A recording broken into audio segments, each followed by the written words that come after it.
हमारे साथ जुड़ चुके हैं अजीज खान साहब, national spokes person Samajwadi party के। अजीज खान साहब, मैं आपके पास आता हूं, जरा अजीज साहब से एक पहले सवाल कर लूं। अजीज खान साहब, सवाल जो है वो ये उठ रहा है कि समाजवादी पार्टी अपने दौरे इक़्तिदार को क्यों भूल जाती है। बीजेपी के तर्जुमान का कहना है, उनका कहना है कि फिलहाल अगर कहीं क्राइम हो रहा है तो एक्शन भी लिया जा रहा है। आपका रिएक्शन? देखिए, दो तीन अहम मसले हैं, उस पर चर्चा हो जाए, क्योंकि कल से लगातार चर्चा हो रहा है। मैं देख रहा हूं कि देखिए, सरकार अपना इकबाल पूरी तरह से खो चुकी है। सरकार का नियंत्रण अधिकारियों से, कर के ऊपर से, कर्मचारियों के ऊपर से, सभी पर से इसका नियंत्रण खत्म हो चुका है। और रही बात जंगल राज की, तो इसमें कोई दो राय नहीं है कि मुख्यमंत्री के नाक के नीचे, उस शहर में जहां मुख्यमंत्री का गृह जनपद है, अगर एक आम व्यापारी सुरक्षित नहीं है विशाल भाई, तो ये बहुत बड़ी बात है। आज भी एक वारदात हो गया, कितनी बड़ी घटना हुई है।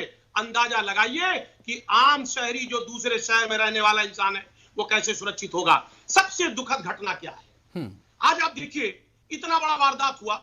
साहब, ADG law and order Prashant Kumar ji का बयान सुनिए।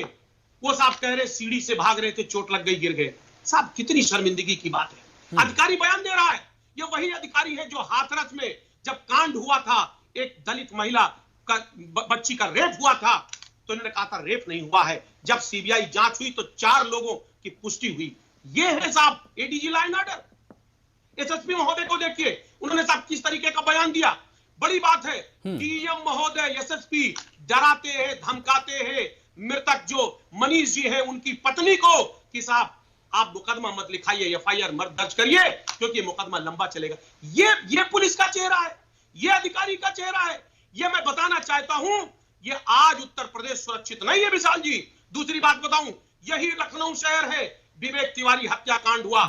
आप जानिए कि जो साथी, जो महिला कर्मचारी थी, उसको 17 घंटे पुलिस ने बैठा लिया। सादे कागज में दस्तखत कराया गया, डीएम ने लीपापोती करने का प्रयास किया गया।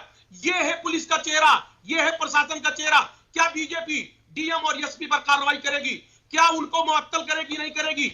खाना पूर्ति के लिए 4 लोगों को जिस तरीके से खाली सस्पेंड कर दिया गया, मैं कह रहा हूं सीबीआई जांच हो, उसके साथ साथ सिटिंग जज से जांच हो, जांच करके उसको, जो पीड़िता को न्याय मिले। क्योंकि अगर न्याय नहीं मिला, मुख्यमंत्री महोदय के गृह जनपद का मामला है, तो एक आम इंसान, एक आम शहरी कैसे सुरक्षित होगा जब गोरखपुर में ऐसे वारदात। ठीक है, समाजवादी के तर्जुमान अजीज खान साहब कुछ बोलना चाह रहे हैं। जी बोलिए, क्या रिएक्शन है आपका? देखिए विशाल साहब, ये ऐसे लोग हैं, झूठे लोग हैं। इनका कोई इकबाल बचा नहीं है। ये हर बात को झूठ पेश करते हैं। मैं बताऊं, इसी गोरखपुर का वाकया है।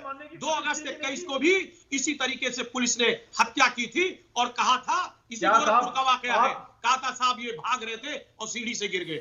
ये एक वाकया है। लगातार आजमगढ़ में कई वाकयात हुए, पूरे प्रदेश में, अलीगढ़ में हुआ, नोएडा में हुआ। आप इस बात को समझिए, इन्होंने प्रदेश को पूरी तरह से जंगल राज में कन्वर्ट कर दिया है। खाली होर्डिंग, बोर्ड, बैनर, विज्ञापन, इसके अलावा कहीं नहीं दिख रहे। विज्ञापन में बड़े बड़े विज्ञापन आ रहे हैं, साहब अपराध मुक्त प्रदेश। अरे अपराध मुक्त नहीं, अपराध युक्त है। आपका चेहरा बेनकाब हो गया है, आप बेनकाब हो गए हैं। झूठ बाबा आपकी चल नहीं पाएगी, क्योंकि उत्तर प्रदेश की जनता जागरूक हो गई, वो समझ गई है आपके काले कारनामों को, आपके काले कारनामों को समझ गई है। वो जानती है कि आपकी पूरी राजनीति सिर्फ झूठ पर टिकी है। आप झूठ बोलने की मशीन है। अगर आपने अपना रवैया नहीं बदला, तो आज जो स्थिति पैदा हो रही है, किसी भी स्टेट में आप पर लोग विश्वास नहीं करेंगे। सर, आपको ये मालूम होना चाहिए कि आप कितने हाशिया पे आ गए हो। जनता देख रही है किस तरीके से आप लोगों ने लोगों को सुनियोजित तरीके से हत्या करवाई थी।